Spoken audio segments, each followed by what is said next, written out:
31st of December, part 7 of Mr. Pickwick's Christmas. Chapter 29. The story of the goblins who stole a sexton. A sexton is an official in a church who does some of the dirty work. Okay. In an old abbey town, down in this part of the country, a long, long while ago, so long that the story must be a true one, because our great-grandfathers implicitly believed it, there officiated as sexton and gravedigger in the churchyard one Gabriel Grubb. It by no means follows that because a man is a sexton, and constantly surrounded by the emblems of mortality, therefore he should be a morose and melancholy man. Your undertakers are the merriest fellows in the world, and I once had the honour of being on intimate terms with a mute, who in private life and off-duty was as comical and jocose a little fellow as ever chirped out a devil-may-care song without a hitch in his memory, or drained off a good stiff glass without stopping for breath.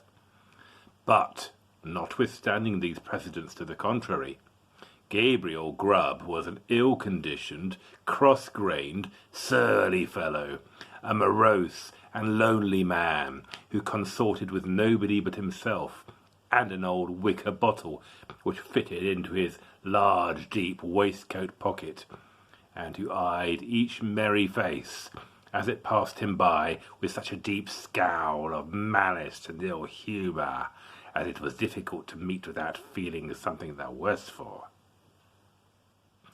A little before twilight, one Christmas Eve, Gabriel shouldered his spade, lighted his lantern, and betook himself towards the old churchyard, for he had got a grave to finish by next morning, and, feeling very low, he thought it might raise his spirits.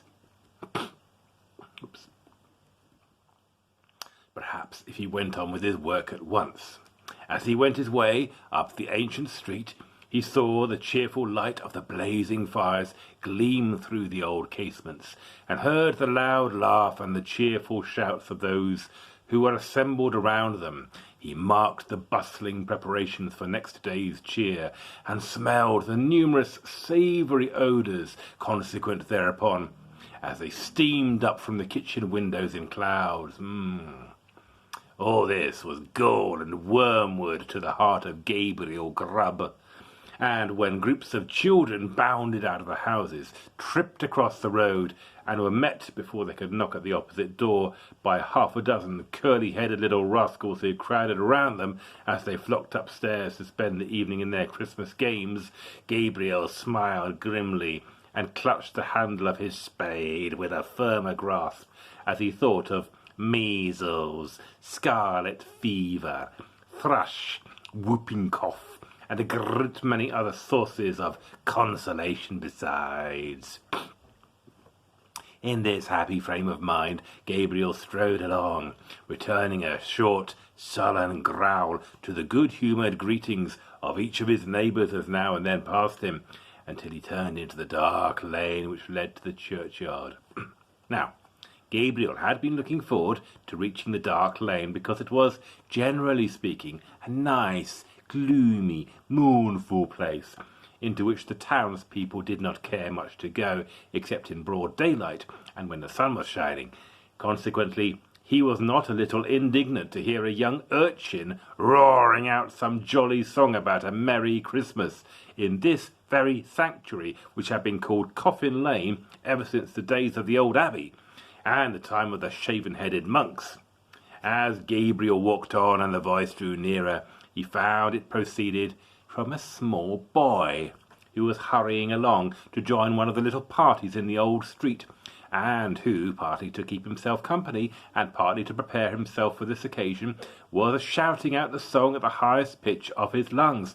So Gabriel waited until the boy came up, and then dodged him into a corner and rapped him over the head with his lantern 5 or 6 times, just to teach him to modulate his voice. And as the boy hurried away with his hand to his head, singing quite a different sort of tune, Gabriel Grubb chuckled very heartily to himself and entered the churchyard, locking the gate behind him. He took off his coat, set down his lantern, and getting into the unfinished grave, worked at it for an hour or so with right good will. But the earth was hardened with the frost, and it was no very easy matter to break it up and shovel it out, and although there was a moon, it was a very young one, and shed little light upon the grave, which was in the shadow of the church.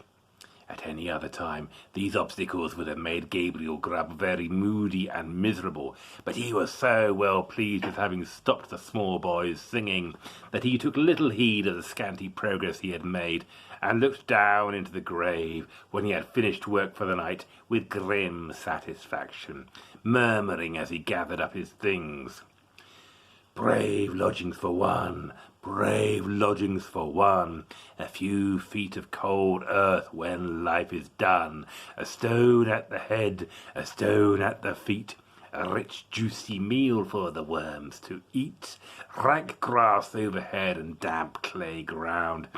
Brave lodgings for one, these in holy ground." "Ho, ho, ho," laughed Gabriel Grubb, as he sat himself down on a flat tombstone, which was a favourite resting place of his, and drew forth his wicker bottle. "A coffin at Christmas, a Christmas box, ho, ho." "Ho, ho, ho," repeated a voice, which sounded close behind him.